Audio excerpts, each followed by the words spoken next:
Hello everyone, welcome to the Belt and Road face-to-face.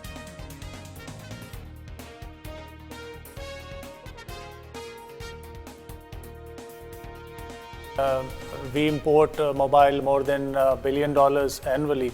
Manufacturers like Chinese mobile phone manufacturers, they also want to seek opportunities in Pakistan. But the main problem was there was a lot of smuggling, mobile phones coming through illegal channels. Some of China's experience can be learned by Pakistan.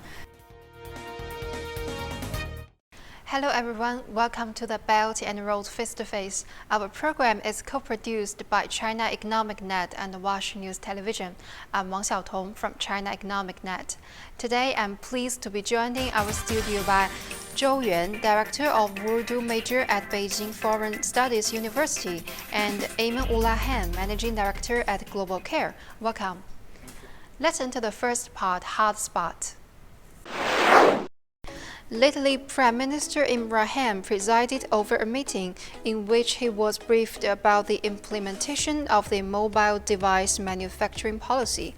The meeting focused on the implementation of the policy, and the Prime Minister was told that many international companies are showing interest in manufacturing mobile phones in Pakistan. The Prime Minister reportedly said our objective is to boost industrial production in the country. The Prime Minister directed the authorities concerned to remove all obstacles being faced by foreign investors and industrialists and facilitate them in every possible way. He said industrial growth will help increase the country's revenue and provide employment opportunities to people. Pakistan is the seventh largest mobile phone importing country in the world. So, what's the reason? What are the difficulties in Pakistan's development of a local mobile phone manufacturing industry? Well, as you said, Pakistan is the seventh largest importing country of mobile phones. We have like 170 million users. And we import mobile more than $1 billion annually. But the main problem was there was a lot of smuggling, mobile phones coming through illegal channels. So government was also not getting any revenue, and manufacturers were reluctant because smuggled mobiles were cheaply available in the market. But now government has introduced, they have upgraded their software, so now they can track their smuggled mobiles, which are not duty paid, and they have IEMI numbers, so they can track it from there. So I think it's a good beginning, and more Chinese and Korean manufacturers are looking towards Pakistan because it's a big market and it's growing rapidly, like 7-8% per annum. It's growing every year, they are increasing, and Pakistan is looking towards digital Pakistan, so mobile phone plays a vital role. And everybody want a smartphone because they want to utilize newly apps. So I think there is a great future for manufacturers to establish their factories in Pakistan. So once these manufacturers enter Pakistan, so there are some other allied industries, they will flourish their businesses like software industry, accessories, and some other related products. So it will be very beneficial for Pakistan. Pakistan will earn a lot, they can save a lot in foreign exchange, because currently they are importing mobile $1.4 billion. So I think government can earn substantial revenue, and on the other hand, it can save a precious foreign exchange. Ms. Zhou, how do you analyze the difficulties faced by Pakistan's mobile phone manufacturing industry? Yes, as Mr. Khan just mentioned, Pakistan is a very large market for mobile phones. But in Pakistan, most of the mobile phones rely on importing.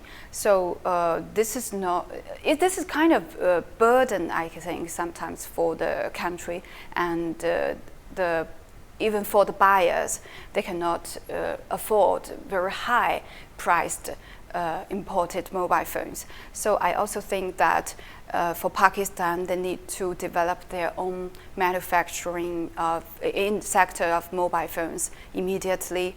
They also need to pay attention to the transferring the technology and cultivating their own talented laborers. Ms. Han, why did the foreign companies choose to set plants in Pakistan? Well, Pakistan is 220 million population, and Pakistan's neighboring country, Afghanistan and Central Asian Republic, they all depends on Pakistani market. So there is a big market for mobile manufacturers because they know the potential of Pakistani market as well as for the export market in the region. So I think this is one of the reasons. And Pakistan, as we mentioned, is a growing market, new generation, young generation, they always want to change with the latest technology. So there is a big market in Pakistan.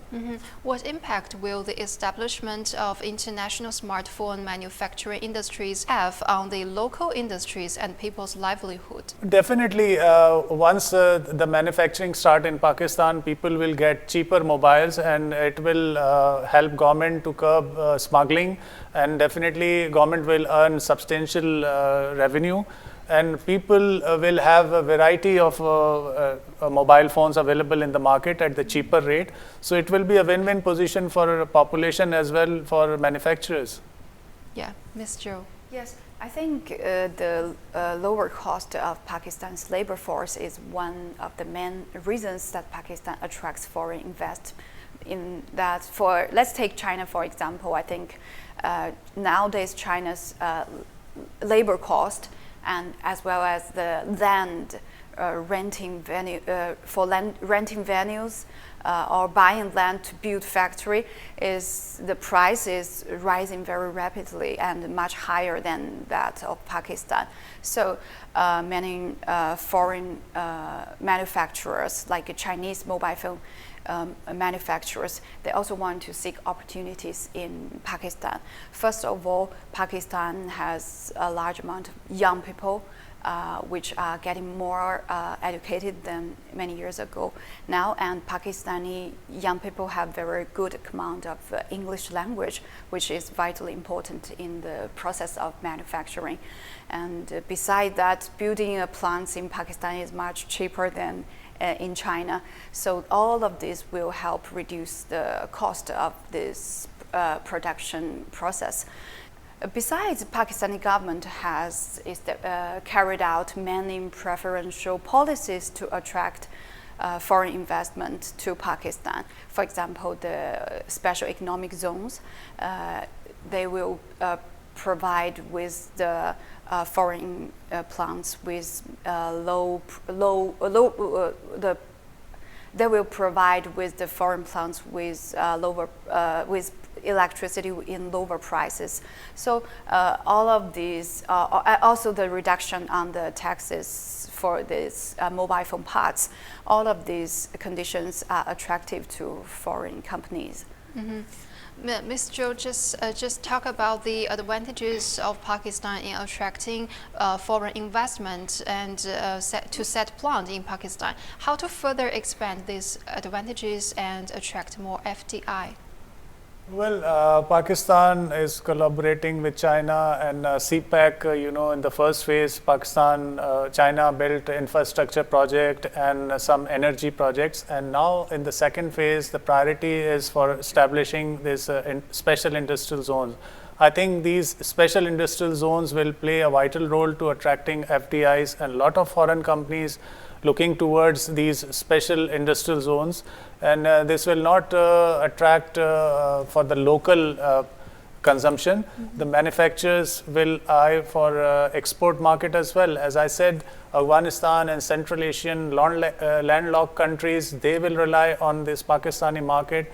And nowadays, the cost effectiveness is very important, because if you import something from far away, the transportation cost is more.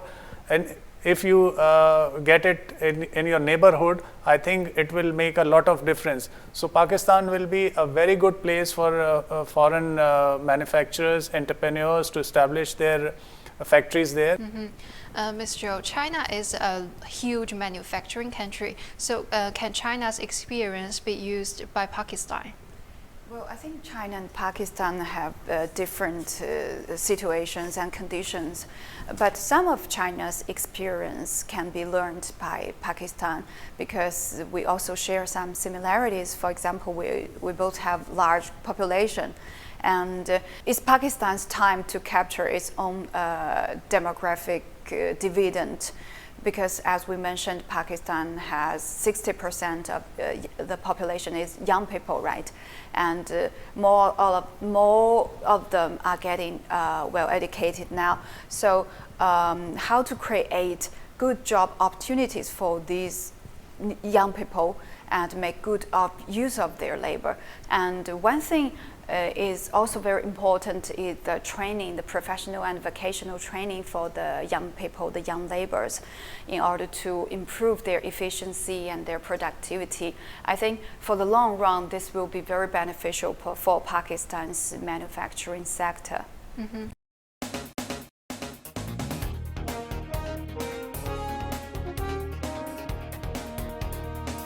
Pakistan is on the crossroad. We are from traditional business, we are moving to online business. Pakistan is full of talents in this field as well as opportunities. So I think in future, China's investors and related companies should go to Pakistan. I think pandemic played a vital role in surge of software business for Pakistan. Pakistan's young people are more enthusiastic towards the IT industry than Chinese students. You're watching the Belt and Road face-to-face. Let's enter the second part figure. Pakistan's exports of information technology and enabled services are expected to reach $1.2 billion by the end of the current fiscal year, compared to $831.4 million a year earlier. Minister for Information Technology and Telecommunications Syed Amin ul Haq said, "Number of IT companies in Pakistan increased 592 to 2,354 by the end of June, compared to 1,762 as of June 2018. Export remittances from IT and IT-enabled services, comprising computer and call center services, surged to $379.3 million at a growth rate of 43.6% during first 3 months of the current fiscal year, in comparison to $264.2 million during the first quarter of fiscal year 2019 to 2020. What caused the surge in Pakistan's exports of IT and enabled services? I think pandemic played a vital role in surge of software business for Pakistan, because a lot of businesses and factories, they switched to online working and they have to upgrade their softwares. So Pakistan freelance companies and software houses, they made good money. They export over $1 billion of softwares. And I think this is one of the reasons, but government of Pakistan is focusing on boost their export earning, and I think we don't have much things to export. I think this is one of the thing where government should focus, and we can earn substantial amount of foreign exchange. And Pakistan have young talented youth, and they are very much keen about information technology, and they are, I think, best rates providing, as little as $10 per hour they are offering. So I think Pakistan is a good market. Thank you, Ms. Zhou. Yes, I totally agree with Mr. Khan's opinion.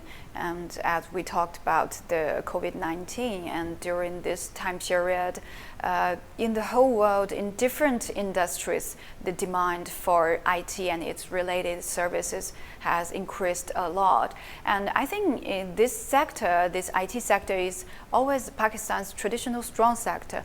And Pakistan actually, we know it is providing its IT-related services to the whole world, to many big companies in the world. I think the pandemic also provided Pakistan with this opportunity to export more of its related services, and I believe that in future this will become a larger part of Pakistan's main exports. Yes. Data shows that Pakistan is the fourth most popular country for freelancing. Freelancers and independent consultants are making their own mark in IT-enabled services. So are the IT professionals well paid in Pakistan? Yes, IT professionals in Pakistan, they are very well paid, and they are having a good business due to this pandemic, and before that they were also having some export to US and European countries, but after this pandemic Pakistan emerged as a third largest exporter of online labor, and definitely more and more young people are inclined towards this information technology and computer related business. And the plus point is our young generation, they are educated and they are very well in English as well. I think this is one of the reasons India, Pakistan and Bangladesh, they are having 55% of the world's online labor force. As we have more and more business, more people will incline towards this, and definitely it's going to be a more paying jobs. According to my observation, I found that Pakistan's young people are more enthusiastic towards the IT industry than Chinese students, because I usually visit Pakistan's universities, and I found that the numbers of computer science and is related major students are much more than in China, and as we know that Pakistan's young people accounts for the 60% of the country's population. So I think if a large number of these young educated people are really enthusiastic in this field, so this can prove that this sector is very lively and with great hope. And as we have mentioned that the education in Pakistan, from their childhood, the children learn English as their tool for education. So the people have very good command of English, which is essential in the IT research and the development. This is also Pakistan's advantage. And I noticed that in recent years, Pakistan's government also have carried out many policies and measures to encourage their young people to start their own startups and start their own businesses and their own research related to this field. So I think all these factors together made Pakistan a very important country in the global IT market. Yes, and under the framework of CPEC, have Chinese enterprises made efforts to help Pakistan realize its goal of building a digital Pakistan? I think besides the cooperation in educational field, some Chinese companies are also making their own contribution in this field. For example, Huawei company has already set up a technology research center in Pakistan, and it will specially focuses on 5G technologies research and development. And also they have established their cooperation with the local mobile phone companies in order to help them enlarge their services. As we know that Pakistan's demand for these telecommunication service as well as the mobile phones is very large. What does the future hold for Pakistano cooperation in the IT area? Well, as we talked earlier, Pakistani youth, they are inclined toward information technology, and we can see in coming years more and more people will incline towards information technology, because Pakistan is on the crossroad. We are from traditional business, we are moving to online business, and still there is a room in Pakistan for to learn and to explore this kind of platforms. And now there is online business is booming in Pakistan, so more and more people and these ride sharing companies are there in Pakistan, and drivers and all these, they are using latest technology, navigation. So more and more people inclined toward information technology. This is the hot topic in Pakistan, and everybody wants to be more and more tech guy. Mm-hmm. Yes, I think Pakistan is full of talents in this field as well as opportunities. So I think in future, China's investors and related companies should go to Pakistan and have joint ventures with Pakistan's local companies, or cooperate with them in the research and development as well as the manufacturing. Especially in the fields like artificial intelligence, 5G technology, and other, like the construction of smart city, security city, and as well as the e-commerce. I think currently in Pakistan, the e-commerce and its related like e-payment is not as developed, as popular as in China. And I think the technological support for the e-commerce development must require the information sector's development. So I think in future, China and Pakistan should and can cooperate more in these fields. Thank you.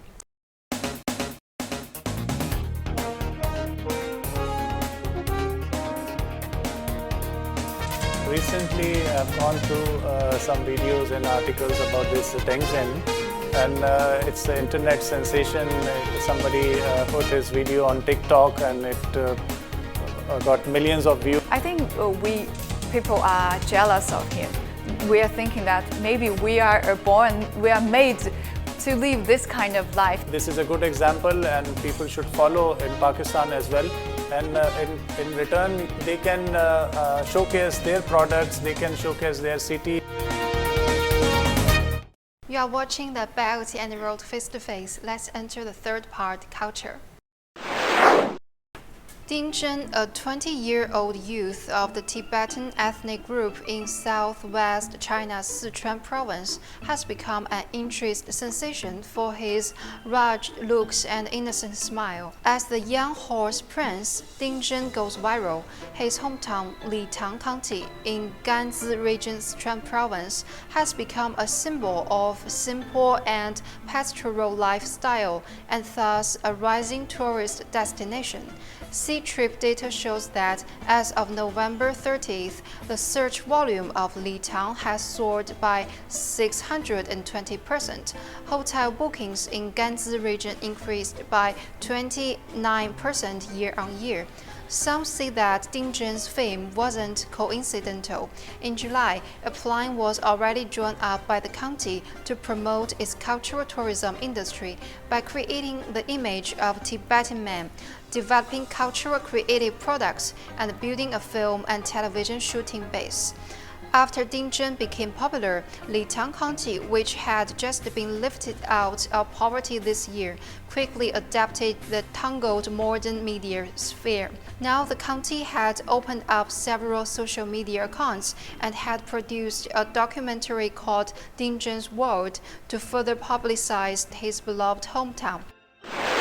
Have you heard about Ding Jin and his hometown, Litang County? Yes, recently I've gone through some videos and articles about this Ding Jin, and it's an internet sensation. Somebody put his video on TikTok, and it got millions of views, and especially the female fan following, they are looking towards this young gentleman.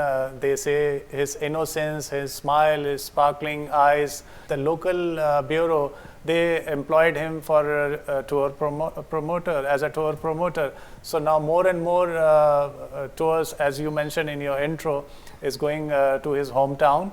Mr. As you said, why do the Chinese netizens are so crazy about Ding Jin?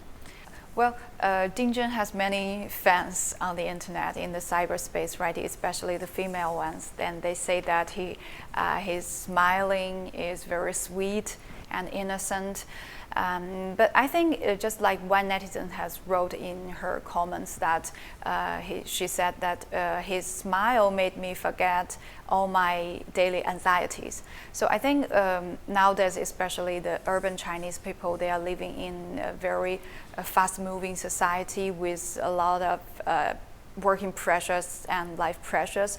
So when they saw the videos of Ding Jin's hometown, it was a very beautiful natural scenery, and this boy just lives a very natural, careless life. So I think people are jealous of him. We are thinking that maybe we are made to live this kind of life, but currently in the urban cities, in this industrial world, we cannot do that. I think it is more accurate to say that we people like or we envy Ding Jin's lifestyle, close to nature and carefree.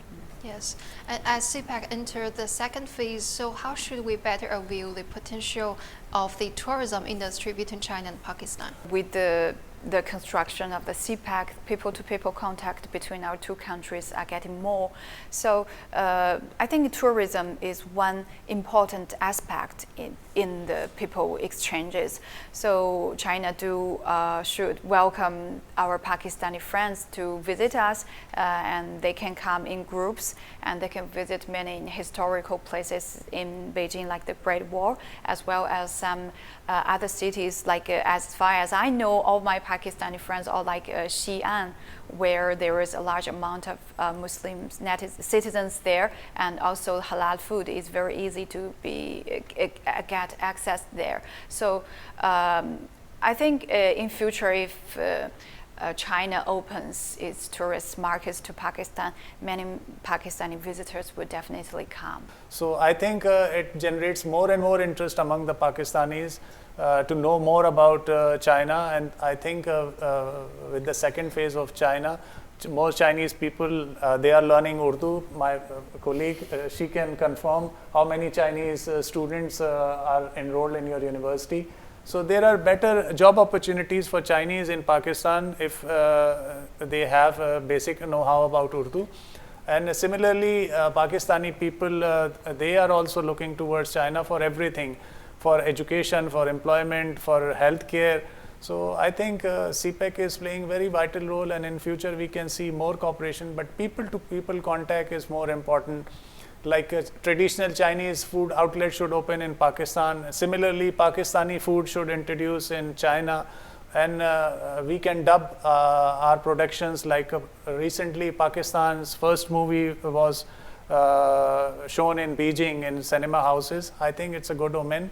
And we have a very good TV production dramas. They can dub it in Chinese, and I'm sure Chinese people will like it.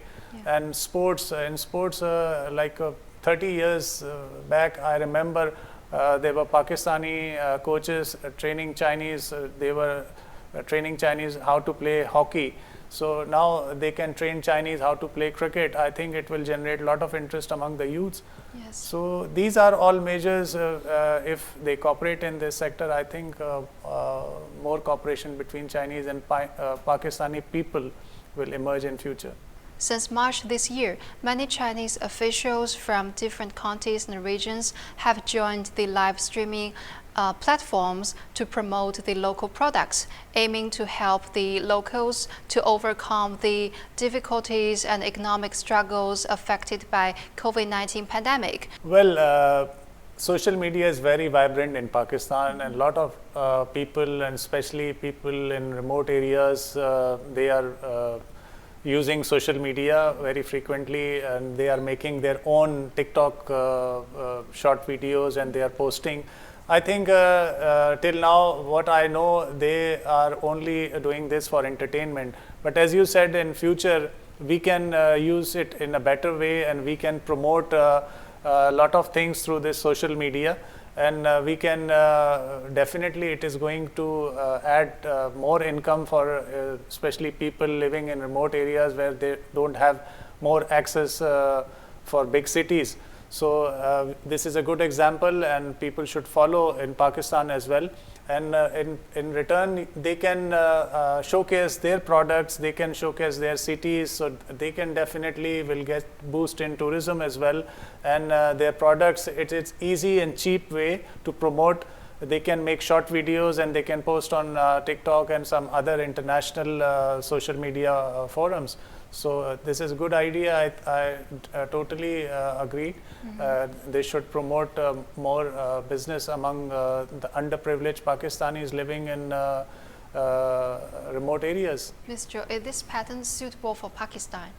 Well, now first let's talk about China's situation. I think more and more Chinese individuals and governments began to utilize this live streaming to promote their own products, and the effects are really very good because China has already very good foundation of this e-commerce, the logistics, as well as online payment. So the quality of the goods can be guaranteed, and the time for delivery is also very short and very convenient. But now, as I have observed in Pakistan, as Mr. Khan just mentioned, many Pakistanis are using these social medias, but mainly for entertainment. I think one reason they haven't develop its function as selling products is that currently the delivery service as well as the online payment and the e-platform is not as mature as in China. So I think in future, if they want to really promote their own products, for example, a farmer in Balochistan or in Punjab want to sell its like khushk meva or other fruits or something. So I think they need to build up the consumer's confidence, why I could trust you, and how long and how you can deliver the goods on time to me, and how I can pay the money to you very instantly and conveniently, and how whether this deal is guaranteed by the third part platform also. I think all these concerns need to be considered in future if we want to adopt this model in Pakistan. Yes. Thank you for watching the Belt and Road Face to Face, and thank you too for coming to our show today. See you next time.